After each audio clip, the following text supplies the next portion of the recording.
ക്ഷണിക്കുന്ന എൻ്റെ നാടായ ദേശത്താട്ടോ. ഇവിടെ ചാന്തേലിപ്പാട് എന്ന സ്ഥലത്ത് ഇന്ന് കൊയ്ത്തുത്സവം നടക്കുകയാണ്. അപ്പോൾ മനോഹരമായ അടിപൊളി കാഴ്ചകളാണ് ഇന്ന് നമ്മൾ കാണാൻ പോകുന്നത്. അപ്പോൾ നേരെ വീഡിയോയിലേക്ക് പോട്ടോ. ഇതാ ഇതിൽ നടന്നു വരുമ്പോൾ എൻ്റെ കുട്ടിക്കാലമായിട്ട് ഓർമ്മ വരുന്നത്. ഞങ്ങൾ കുട്ടിക്കാലത്ത് സ്കൂളിൽ പോണ കാര്യങ്ങളും ഈ പാടവരമ്പത്ത് കൂടെയാണ് പോയിക്കൊണ്ടിരുന്നത്. അടിപൊളി കാഴ്ചകളായിരുന്നു. പിന്നെ അതെ എൻ്റെ വീടെന്ന് വെച്ചാൽ ഇതേ അക്കരയാട്ടോ.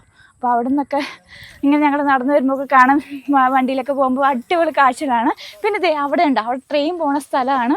അപ്പോൾ ഇവിടെ ഫുള്ള് നമുക്ക് എന്താ പറയുക, നമ്മുടെ കണ്ണിന് കുളിർമയാകുന്ന കാഴ്ചകളാട്ടെ ഇവിടെ കാണാൻ പോകുന്നത്. അപ്പോൾ നമ്മുടെ കൂടെ ഉള്ളതേ നമ്മുടെ കർഷകനായ ഷാജിച്ചേട്ടനാണ്. ഷാജിച്ചേട്ടനാണ് ഈ നെൽപ്പാടമൊക്കെ നെൽകൃഷി ചെയ്തിരിക്കുന്നത്. കൃഷിയെ കുറിച്ച് പറഞ്ഞാൽ പ്രതിഫലത്തിനെക്കാട്ടി കൂടുതൽ മാനസികമായിട്ടുള്ള സന്തോഷം തന്നെയാണ്. അതെ, നമ്മള് പൂക്കൃഷിയൊക്കെ ചെയ്തപ്പോൾ നിങ്ങളൊക്കെ കണ്ടില്ല, ഇതിനും വലിയൊരു ലാഭമല്ല, എന്തെങ്കിലും ജനങ്ങളുടെ ഒരു വലിയൊരു അംഗീകാരവും പിന്തുണയും വലിയ ലാഭത്തിനെ കുറിച്ചൊന്നും ചിന്തിച്ചാൽ പൂക്കൃഷിയത്തെ വലിയൊരു ലാഭമൊന്നും ഉണ്ടായില്ല. നെല്ലും അതേപോലെ തന്നെ 3 പ്രാവശ്യമായിട്ട് എനിക്ക് മഴ പെയ്തപ്പോൾ ഒക്കെ വെള്ളം കയറിപ്പോയ നഷ്ടങ്ങൾ സംഭവിച്ചിട്ടുണ്ട്. ഇപ്പം ഈ പ്രാവശ്യത്തെ കൃഷി എങ്ങനെയുണ്ട് ചേട്ടാ? ഈ പ്രാവശ്യത്തിനും ചെറിയൊരു കേടുണ്ട്. അതിന് വയറ്റിലെ പോലുള്ള സ്ഥലങ്ങളിൽ നിന്ന് വിദഗ്ധരായ ആൾക്കാർ വന്ന് പരിശോധിച്ചിട്ടുണ്ട്. ബ്ലാസ്റ്റ് എന്നൊരു രോഗം ഇതിന് ബാധിച്ചിട്ടുണ്ട് എന്നാണ് പറഞ്ഞിരിക്കുന്നത്. അപ്പൊ അതിന് റിക്കവറി എന്തെങ്കിലും ചെയ്തോ? ഇല്ല, അത് വന്ന് കണ്ടതിന് ശേഷം ഇപ്പോഴാണ് അത് കണ്ടത്. ഇനി അതിനൊന്നും ചെയ്യാനില്ല. എല്ലാ ദിവസവും പാടത്തേക്ക് വരണം. ഞാൻ രാവിലെയും വരും, വൈകുന്നേരം വരും. 2 നേരമായിട്ട് പാടത്ത് വരും. എന്തെങ്കിലും ചെറിയ കേടോ അങ്ങനെ എന്തെങ്കിലും ഉണ്ടെങ്കിൽ അപ്പം തന്നെ അതിന് മരുന്ന് അടിച്ചില്ലേ പിന്നെ അത് കൂടുതൽ വ്യാപിക്കും. അപ്പം തന്നെ അതിൻ്റെ പ്രതിവിധി മരുന്നുകളെ അടിച്ചോളണം. ഓക്കെ, ഞങ്ങളെ പോലെയുള്ളവർക്ക് ഇത് കാണുമ്പോൾ തന്നെ ഒരു സന്തോഷമാണ്. കണ്ണിന് കുളിർമയാകുന്ന കാഴ്ചകളാണ്. ഏതാണ്ട് വർഷങ്ങൾക്ക് മുൻപ് ഒരുപാട് കർഷകർ ഈ പാടത്ത് പണിയെടുത്തിരുന്നതാണ്. ഓരോ പാർട്ടായിട്ട് പണിയെടുത്തിരുന്നതാണ്. കാലക്രമേണ കൃഷി നഷ്ടത്തിലേക്ക് വന്നു. ആ കൃഷി നഷ്ടത്തിലേക്ക് വന്നപ്പോൾ കർഷകരെല്ലാം ആ കൃഷിയിൽ നിന്നും പിൻവലിഞ്ഞു. ഇതിന് ശേഷം കുറേ കാലം തരിശു കിടന്നു. ആളുകളെല്ലാം ഈ ചൂണ്ടയിടാനും അതുപോലെ തന്നെ പോത്തിനെ വളർത്താനൊക്കെ ആരംഭിച്ചു.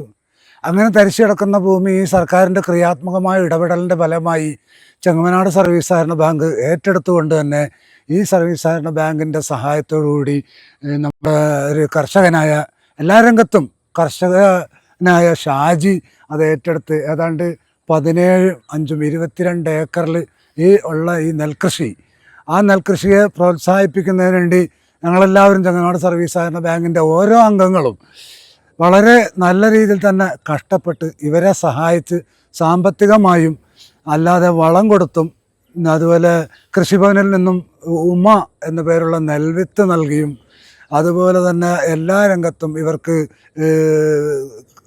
തൊഴിലുറപ്പ് പദ്ധതിയിൽ ഉൾപ്പെടുത്തിക്കൊണ്ടും ഇവരെ സഹായിച്ചതിൻ്റെ ഫലമായും എല്ലാ രീതിയിലും ഒരുപാട് കാലങ്ങളുടെ അധ്വാനത്തിൻ്റെ ഫലമായി അവർക്ക് കിട്ടിയിരിക്കുന്ന പ്രതീക്ഷകളാണ്. ഒരു കർഷകന്റെ പ്രതീക്ഷയാണ് ഇന്ന് ഈ പാടത്ത് ഇപ്പോൾ കാണുന്നത്. കണ്ടോ, ഞാൻ ആദ്യം പറഞ്ഞ പോലെ തന്നെ ഇതേ ട്രെയിൻ അതിൽ പോകുന്നുണ്ട്. അടിപൊളി കാഴ്ചയല്ലേ? അടിപൊളി കാഴ്ച. അതെ, അവിടുന്ന് ആ ട്രെയിൻ ഇരിക്കുന്ന ആൾക്കാർക്ക് പോലും ഇതിന്റെ വ്യൂ അടിപൊളിയായിട്ട് കാണാം. അത്രയ്ക്ക് മനോഹരമാണ്. ഞാറ് ഇട്ട് പറിച്ചട ചെയ്തിരുന്നു. ഞാറ് ഇട്ടപ്പോൾ തന്നെ ചെറിയൊരു കേട്, ഒരു കരിച്ചൽ പോലെ, തുമ്പ് പോലെ ഞാറിന്റെ തുമ്പ് കരിച്ചലുണ്ട്. അപ്പൊ നമ്മൾ അപ്പം തന്നെ കൃഷി വകുപ്പിനെ അറിയിച്ചു.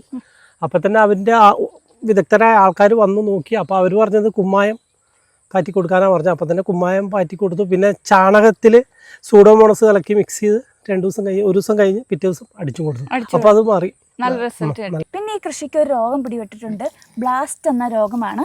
അപ്പോൾ ഇന്നത്തെ ഈ കൃഷി എന്ന് വെച്ചാൽ ഈ പ്രാവശ്യത്തെ കൃഷി അത്ര ലാഭകരമല്ല കേട്ടോ. 25 ഏക്കർ ഉണ്ട് എന്നുള്ള നമ്മളെ ഒരു അളവുകാരനെ കൊണ്ടുവച്ച് ഏകദേശം ഒരു ഇതാണ്.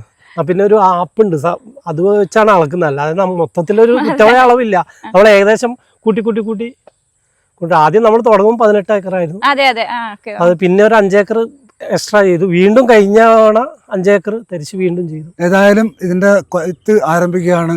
ബഹുമാനപ്പെട്ട block panchayat president TV Pratheesh അവർകളാണ് നാളെ ഇത് ഉദ്ഘാടനം ചെയ്യുന്നത്. ബഹുമാനപ്പെട്ട grama panchayat standing committee chairperson Naushad Parappuram ഇതിൽ ആശംസ അർപ്പിക്കുന്നുണ്ട്. അതുപോലെ തന്നെ സ്വാഗതം ആശംസിക്കുന്നത് കൃഷിയുമായി ബന്ധപ്പെട്ട് ചെങ്ങമനാട് സർവീസ് സഹകരണ ബാങ്കിൻ്റെ മെമ്പറായിട്ടുള്ള ഡയറക്ടർ ബോർഡ് അംഗമായിട്ടുള്ള MK പ്രകാശനാണ്. ഇതിൻ്റെ സ്വാഗതം അധ്യക്ഷം വഹിക്കുന്നത് ബഹുമാനപ്പെട്ട സർവീസ് സഹകരണ ബാങ്കിൻ്റെ പ്രസിഡന്റ് MK അസീസ് ആണ്. അത്തരം രീതിയിൽ എല്ലാവരും കൂടി ഒത്തുചേർന്ന് ഇത് ഈ ചാന്തേലിപ്പാടം മാത്രമല്ല അല്ലാത്ത രീതിയിലും മറ്റ് കൃഷികളെയും പൂക്കൃഷി, ഇനിയിപ്പോൾ ഓണമായി കഴിഞ്ഞാൽ പൂക്കൃഷിയെ പ്രോത്സാഹിപ്പിക്കും. ഇതുപോലെ തന്നെ ചെങ്ങമാട് സർവീസ് സഹകരണ ബാങ്കിൻ്റെ പരിസരത്തുള്ള മിക്കവാറും സ്ഥലങ്ങളിൽ ആ പ്രദേശങ്ങളിലെല്ലാം കൃഷിയെ പ്രോത്സാഹിപ്പിച്ചുകൊണ്ട് തന്നെ ഞങ്ങൾ മുന്നോട്ട് പോവുകയാണ്. ഈ ഉദ്യമം ഇനിയും തുടർന്ന് നടത്തുന്നതിന് വേണ്ട എല്ലാ സഹായങ്ങളും ചെങ്ങമാട് സർവീസ് സഹകരണ ബാങ്ക് ഡയറക്ടർ ബോർഡ് അംഗം എന്ന നിലയിൽ ഞാൻ ഇവർക്ക് ഉറപ്പ് നൽകുന്നു. എനിക്ക് ഏറ്റവും കൂടുതൽ നന്ദി പറയാനുള്ളത് എന്നെ ഇതിലേക്ക് കൊണ്ടുവന്നത് ചെങ്ങനാട് സർവീസ് കോഓപ്പറേറ്റീവ് ബാങ്കാണ്.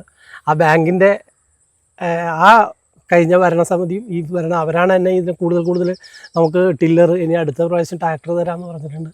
അവരോടാണ് ഏറ്റവും കൂടുതൽ നന്ദി പറയുക. അതേപോലെ തന്നെ കൃഷി വകുപ്പ് എല്ലാം, കൃഷി വകുപ്പ് ഓഫീസറായാലും എല്ലാം അവിടുത്തെ എല്ലാവരും നല്ലൊരു പിന്തുണ, അതേപോലെ തന്നെ പഞ്ചായത്ത് പ്രസിഡന്റ് എല്ലാവരും എല്ലാ കൂട്ടായ്മയും നല്ല രീതിയിൽ തന്നെ എല്ലാ വകുപ്പും ഏറ്റവും നല്ല രീതിയിൽ സാമ്പത്തികമായി തന്നെ നല്ല രീതിയിൽ സഹായിക്കുന്നത് ബാങ്കാണ്. ബാങ്കിനോട് എനിക്ക് ഹൃദയം നിറഞ്ഞ നന്ദി പറയാനുള്ളത്. ഇപ്പൊ സമയം വൈകുന്നേരം ആയിട്ടുണ്ട്, എന്തായാലും സൂര്യൻ അസ്തമിക്കാറായി. അപ്പോൾ അടുത്ത നല്ലൊരു അടിപൊളി വീഡിയോയുമായി ഞങ്ങൾ വരുന്നതാണ്. അതുവരെ നമസ്കാരം.